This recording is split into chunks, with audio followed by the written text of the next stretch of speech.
Hello student, good morning. आज हम लोग एमए सेमेस्टर 4 के क्लास के लिए ऑनलाइन माध्यम से जुड़े। हम लोग इस वक्त सोशल मूवमेंट इन इंडिया यानी कि भारत में सामाजिक आंदोलन के बारे में जानने की कोशिश कर रहे हैं। अगले क्लास में हम लोग सामाजिक आंदोलन के कुछ परिभाषा और भारत में सामाजिक आंदोलन के कुछ स्वरूप के बारे में जानने की कोशिश की और उसमें कुछ प्रमुख आंदोलनों का जिक्र है, जिसमें से एक ब्रह्म समाज का जो आंदोलन था उसके बारे में हम लोगों ने जाना। हम सब लोग जानते हैं कि भारत जो है एक विविधता वाला देश है, विभिन्न तरह के मतांतर हैं। इस वजह से भारत में जो सामाजिक व्यवस्था है उसकी विरोध में और समर्थन में आवाज उठते रहे, जिसके परिणाम स्वरूप भारत में सामाजिक आंदोलनों का जो स्वरूप रहा है वो अलग अलग विभिन्नता पाई जाती है उसमें, या अलग अलग रहे।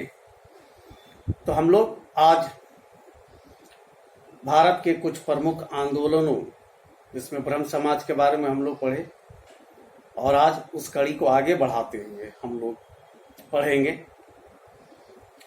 कुछ और आंदोलनों के बारे में जानने की कोशिश करेंगे, जिसमें दूसरा है प्रार्थना सभा।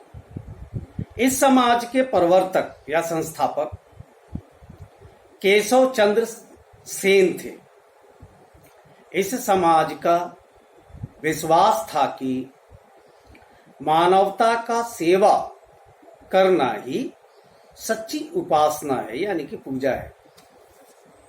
इस समाज के कुछ प्रमुख उद्देश्य हैं जो इस प्रकार हैं। इसमें सबसे पहला है जात पात का विरोध करना।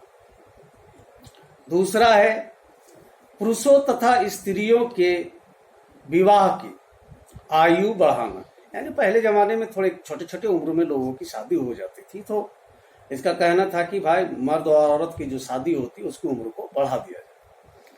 तीसरा इनका उद्देश्य है विधवा पुनः विवाह को प्रोत्साहन करना, यानी कि कोई विधवा हो जाए तो उसकी दूसरी शादी होनी चाहिए।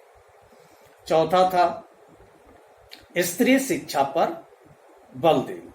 ये थे प्रार्थना समाज के कुछ खास उद्देश्य। अब हम लोग बात करते हैं आर्य समाज की। आर्य समाज की स्थापना स्वामी दयानंद सरस्वती ने की।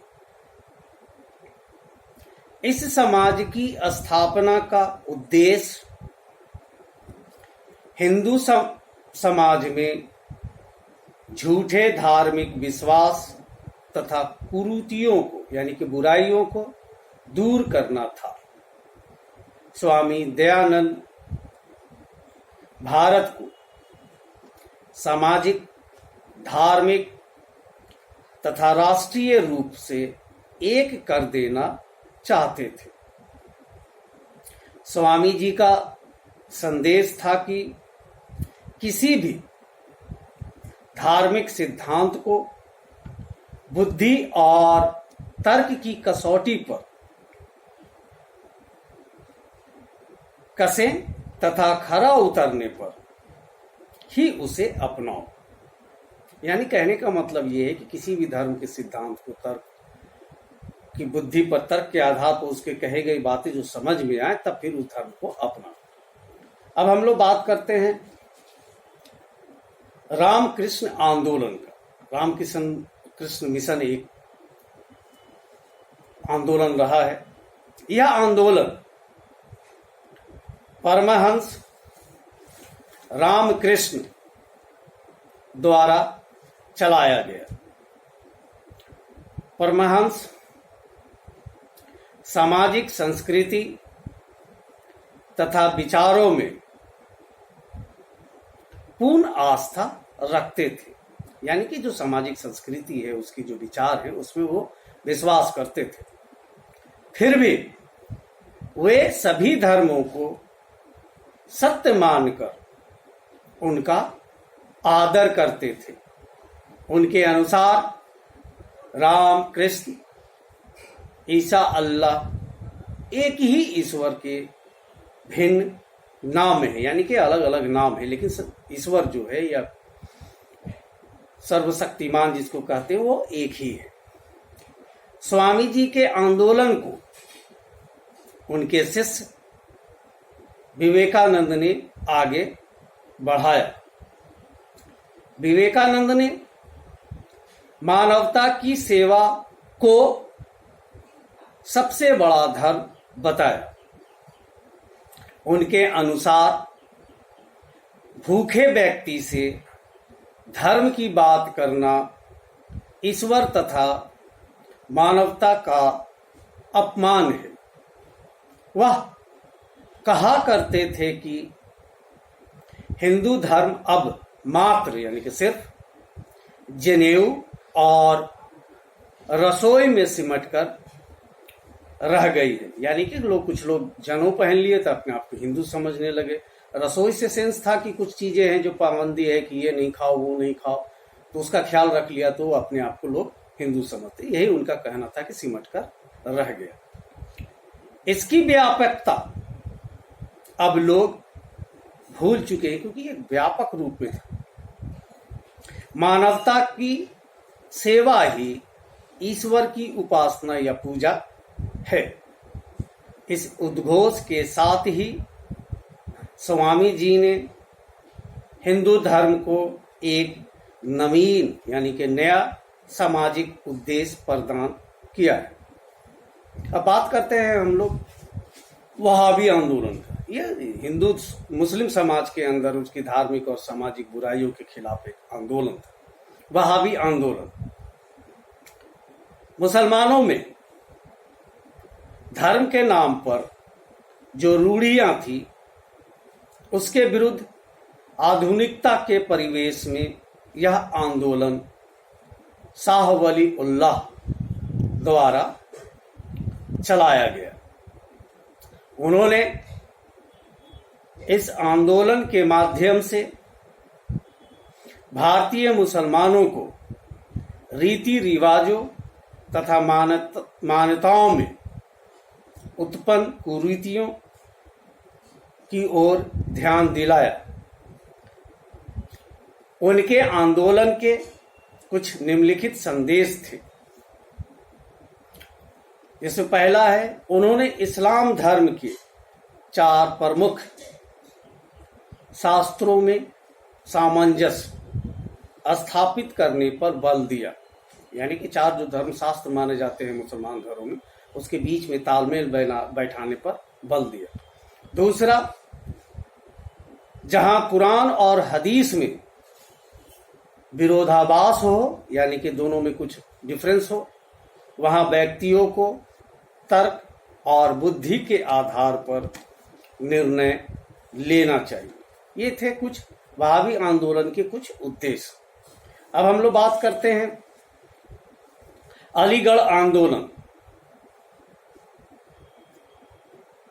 हम लोग ये चीज क्यों जान रहे हैं? हम लोगों ने पहले ही बात किया है कि भारत एक विविधता वाला देश है। इसमें सामाजिक जो स्वरूप है उसमें विभिन्न विभिन्न मत विचार के लोग हैं, और इस कारण से कुछ सामाजिक व्यवस्था के विरोध में और समर्थन में जो आवाजें उठती रही है, उसके वजह से भारत के अंदर जो भी सामाजिक आंदोलन हुए उसके स्वरूप जो रहे वो अलग अलग रहे। इसी कारण से ये सब चीजें हैं जो जानने की लायक है या जानने की जरूरत होती है। इस वजह से इसको बताया या पढ़ाया जाता है। अलीगढ़ आंदोलन, इस आंदोलन के प्रवर्तक सर सैयद अहमद खां थे। इस आंदोलन के माध्यम से उन्होंने मुसलमानों की कट्टरता का विरोध किया और उन्हें आधुनिक बनाने का प्रयास किया। उन्होंने इस्लाम धर्म अर्थात कुरान के उन उपबंधों को का विरोध किया जो मुसलमानों को आधुनिक बनाने में बाधक थे। इस प्रकार उन्होंने अलीगढ़ आंदोलन के माध्यम से इस्लाम धर्म की बुराइयों को दूर करने का प्रयास किया। उन्होंने आधुनिक परिवेश में कुरान की व्याख्या की और आधुनिक शिक्षा तथा सभ्यता को ग्रहण करने के लिए रूढ़िवादी मुसलमानों को प्रेरित किया था। अब बात करते हैं हम लोग देवबंद आंदोलन के बारे में। देवबंद आंदोलन, यह आंदोलन अलीगढ़ आंदोलन के विपरीत था, ठीक उसके उलट था। इस आंदोलन का मुख्य उद्देश्य इस्लाम धर्म के भौतिक स्वरूप को बरकरार रखना था, यानी कि जो उसकी जो व्याख्या है उसको बरकरार रखना था। वह आंदोलन यानी कि ये जो वहाबी आंदोलन था वो पश्चिमी शिक्षा तथा आधुनिकीकरण का विरोधी था। इस आंदोलन के मुख्य लक्ष्य निम्नलिखित थे, जिसमें सबसे पहला है मुसलमानों में कुरान तथा हदीस की शुद्ध शिक्षा का प्रचार करना। दूसरा, विदेशी शासकों के विरुद्ध जिहाद की भावना को जिंदा रखना। जिहाद का मतलब कोई मार काट नहीं होता, उसके खिलाफ लड़ने की प्रवृत्ति को जिहाद का नाम दिया जाता है। तो ये थे देवबंद आंदोलन के कुछ उद्देश्य। अब बात करते हैं हम लोग पारसी सुधार आंदोलन। पारसी धर्म में भी सुधारात्मक आंदोलन चलाया गया। पारसी समुदाय में रहनुमाए मजदाए अस्नान नामक एक सभा गठित की, जिसका प्रमुख उद्देश्य पारसियों की सामाजिक व्यवस्था का पुनरुद्धार करना था। इस आंदोलन के नेता दादा भाई नौरोजी थे। इस आंदोलन के फलस्वरूप स्त्रियों में पर्दा प्रथा की समाप्ति कर दी गई, विवाह की आयु बढ़ा दी गई और स्त्री शिक्षा पर खास जोर दिया गया। अब हम लोग बात करते हैं सिख धर्म सुधार आंदोलन की। सिख समुदाय ने अमृतसर में सिख सभा नामक आंदोलन शुरू किया।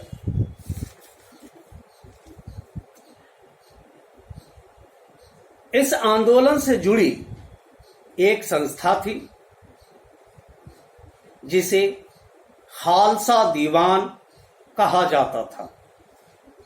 इस आंदोलन का मुख्य उद्देश्य गुरुद्वारे के भ्रष्ट महंतों का विरोध करना था, जो गुरुद्वारे की संपत्ति को अपनी पैतृक संपत्ति मानते थे। पैतृक से मतलब है कि हमारा है, मेरे बाद मेरा बेटा का, बेटा का बाद पोता का।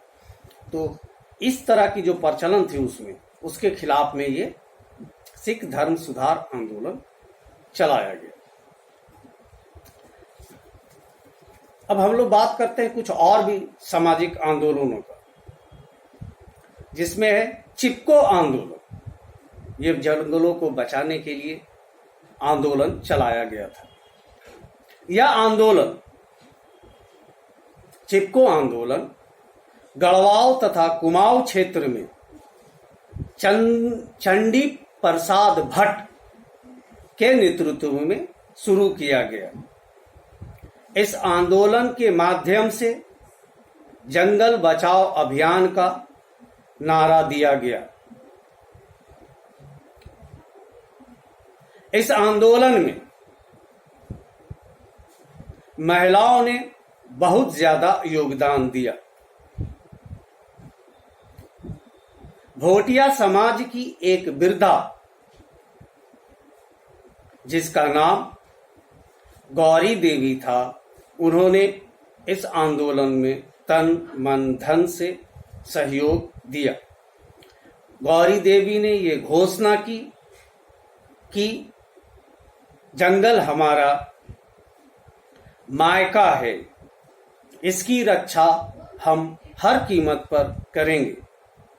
इस आंदोलन में जब श्री सुंदरलाल बहुगुणा का प्रवेश हुआ, जिन्होंने आंदोलन को एक नया आयाम दिया, एक स्वरूप या एक रूप दिया।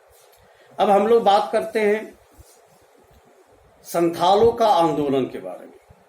संथालों का आंदोलन, संथाल लोग मानभूम, बड़ा भूम, हजारीबाग, मिदनापुर, बांकुड़ा तथा वीरभूम में रहते थे। 1793 की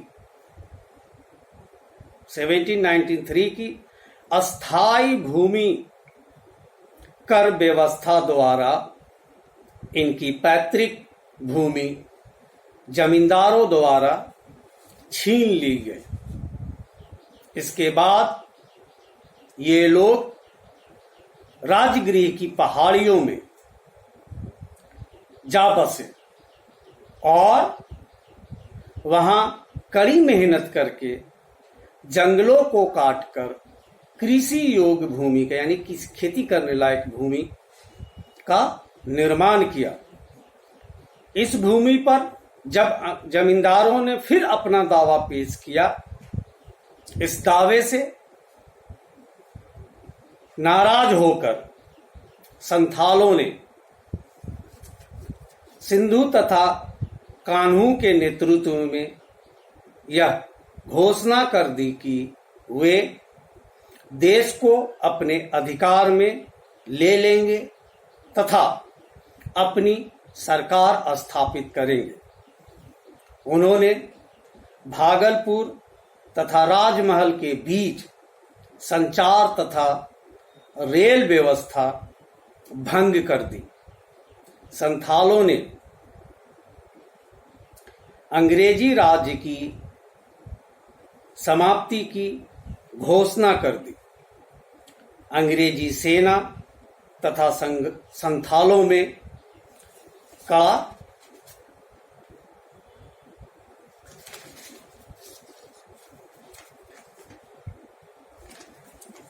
संघर्ष हुआ, जिसमें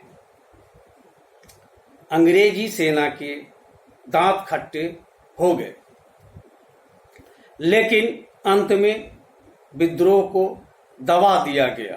पर सरकार को संथालों को संतुष्ट करने के लिए संथाल परगना बनाना पड़ा। तो ये थे कुछ भारत के सामाजिक आंदोलनों का जिसका हम लोगों ने जिक्र किया। इसके आगे भी अभी बहुत सारे कुछ किसान आंदोलन है और मंडल विरोधी आंदोलन है। इसका जिक्र हम लोग अगली क्लास में करेंगे। तो आज के लिए बस इतना ही।